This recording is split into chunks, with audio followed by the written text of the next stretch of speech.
Graça e paz, família, graça e paz, meu amigo e meu amado irmão em Cristo. Gratidão damos a Deus pela oportunidade de em outro momento estarmos juntos para poder meditar e mergulhar na palavra do Senhor. Hoje, dia 1º de dezembro, 1º de dezembro de 2024, damos graças a Deus aí por a oportunidade de abrirmos um novo mês e esperamos em Deus que tenhamos força de fazermos o melhor, para fazermos tudo para poder glorificar o seu nome e para honrar também a própria palavra do Senhor. Dia 1º, a nossa meditação está no livro de 1 Reis, capítulo 2, e vamos tomar como referência de nosso trabalho o versículo 10, e diz assim: E Davi dormiu com seus pais e foi sepultado na cidade de Davi. Chegou o momento que o nosso grande Davi, vamos dizer assim, ele descansa. Mas antes de descansar, Davi, ele teve uma preocupação básica segundo o texto bíblico aqui de 2 Reis, dele trazer conselhos a Salomão. Ele instituiu Salomão como rei, mas antes de morrer, ele se preocupa em falar a Salomão, se preocupa em orientar a Salomão sobre o que ele deveria fazer, sobre aquilo que ele deveria ter cuidado. Na verdade, como ele deveria ter noção daquilo que deveria ter atenção. O que me chama a atenção nesse capítulo justamente são as traduções. Vamos dizer assim, entre as diversas traduções que eu fui vendo, há uma predominância do aspecto que Davi ordenou a Salomão, Outras dizem que Davi deu instruções a Salomão e em algumas traz a expressão que Davi aconselhou Salomão. Mas na verdade, a gente lendo o texto, o que predomina é a ideia, a visão geral de um pai que tem preocupação, que analisa a sua própria vida, olha algumas falhas ou algumas coisas que ele fez ou deixou de fazer e que são importantes para que seu filho não cometa o mesmo erro ou tenha, vamos dizer assim, um discernimento para tomar decisão sobre esse aspecto. E o capítulo ele vai passando por uma situação entre as pessoas que Salomão deveria tomar cuidado, ter prudência e aplicar, por exemplo, a justiça que o próprio rei Davi não o fez, quanto aquelas que foram caminhando ao lado de Davi, e Davi tinha por honra, vamos dizer assim, por obrigação de gratidão, mantê-las, por exemplo, com a honra merecida. E aí, Davi instrui Salomão sobre Joabe, sobre os atos que Joabe cometeu, entre eles a morte do guerreiro Abner, a morte do general Abner, do general Amasa e estranhamente Davi não coloca aqui sobre a conta de Joabe a morte de seu filho Absalão. Mas Davi chega ao final da vida reconhecendo que o tratamento dado para Joabe não deve ter sido adequado, e então não seria bom que Salomão continuasse com Joabe como general de seu exército. Não seria bom, não seria interessante sobre isso, porque Joabe, ele vê agora que Joabe realmente representa um perigo para o próprio reinado de Salomão. Mas antes dele dar essas instruções, o interessante aqui, Davi, no versículo 2, ele diz assim: Eu vou pelo caminho de toda a terra, esforça-te, pois, e sê homem. Ele diz o seguinte: meu filho, eu vou agora, eu como rei, apesar de ser um rei, mas eu vou agora para o caminho que todo homem terá que fazer. Ou seja, Davi reconhece a sua finitude, né? Que a sua vida está chegando ao fim, que seus dias são muito escassos, mas ele diz assim, agora, Salomão, é necessário que você, nessa posição de rei, você seja forte, né? Você seja forte, você se fortaleça e que você se fortaleça no sentido de você ter esforço, mas que você seja homem, você esteja preparado. E esse ser homem aqui não é um aspecto de guerra, de batalha, não. É que tenha inteligência, que tenha sabedoria, que tenha firmeza, que tenha dignidade, esteja preparado para governar com justiça, né? Que você possa honrar o nome do Senhor, que você possa, por exemplo, mergulhar no caminho do Senhor, porque quando a gente vai ver os versículos seguintes, ele está falando sobre mandamentos, sobre lei, sobre que o reino de Salomão ele deveria ser estabelecido sobre a palavra do Senhor, sobre sua justiça, sobre aquilo que o Senhor define como certo. E para isso é preciso esforço e é preciso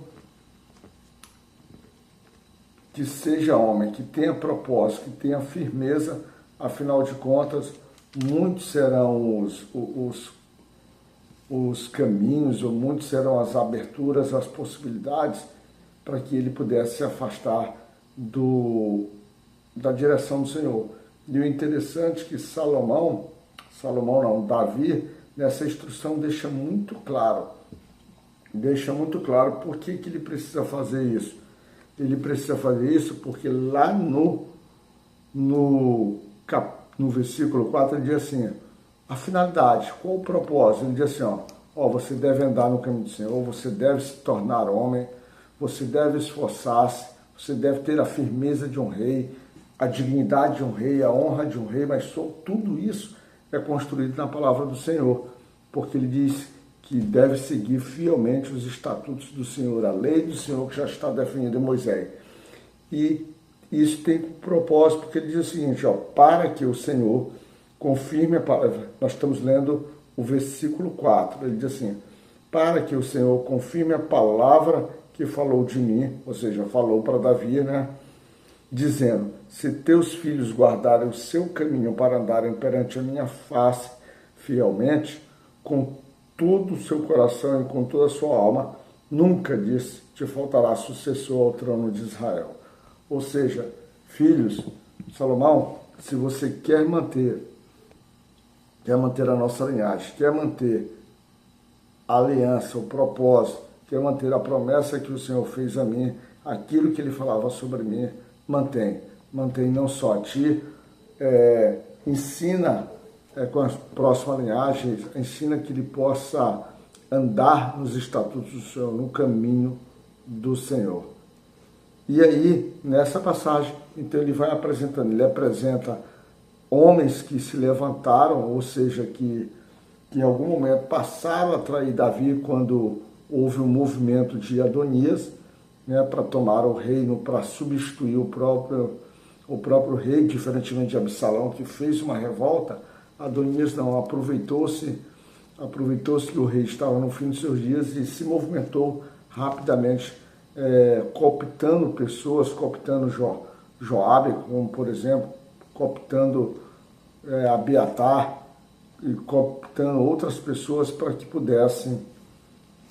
instituí-lo como rei. Então ele chama atenção sobre isso, ele alerta Salomão que esses são homens perigosos e terão outros homens perigosos, mas também ele alerta, então ele se levanta, então Salomão tem a função agora de prestar atenção e de levar a justiça e ser forte com Joabe, com Abiatar, de ser forte no sentido de mostrar honra e gratidão ao gileadita Barzilai,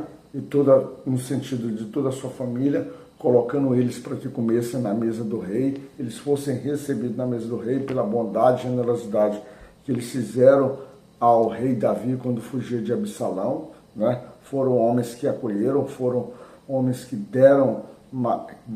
alimento, suprimento, não só para Davi, mas como para os homens, os valentes de Davi. E também chamou a atenção para Simei, que foi um homem que se levantou, que amaldiçoou Davi, e que Davi, em algum momento, tinha jurado que ele não morreria, como assim ele não tinha morrido, mas que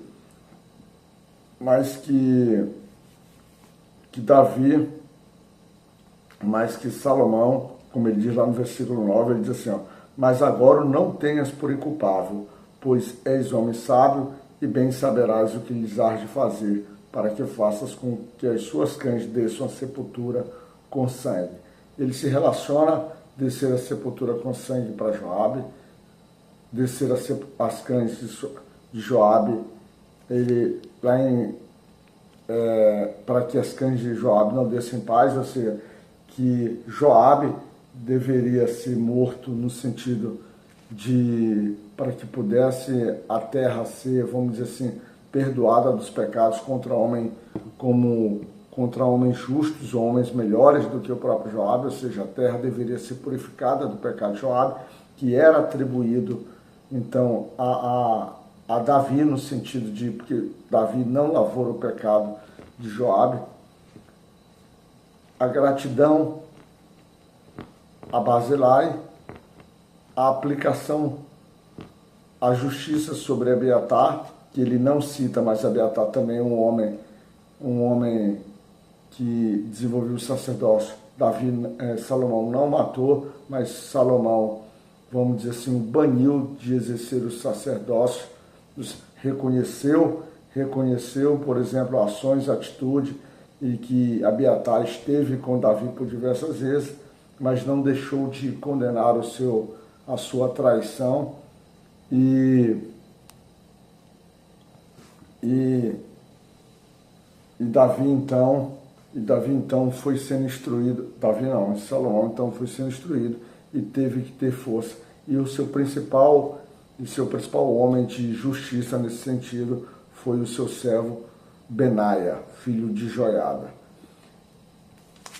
No final de tudo, isso o que nos deixa a compreensão, que nos deixa a sensação e a certeza é que as instruções por vezes é dada. Às vezes nós damos instruções da nossa vida para os nossos filhos, instruções já baseadas em conduta, baseado em comportamentos, em atitudes que às vezes até mesmo deixamos de ter. Davi, com certeza, errou no aspecto da aplicação de justiça para esses homens em alguns momentos. Mas esse foi o julgamento que ele fez. Mas ele não quis,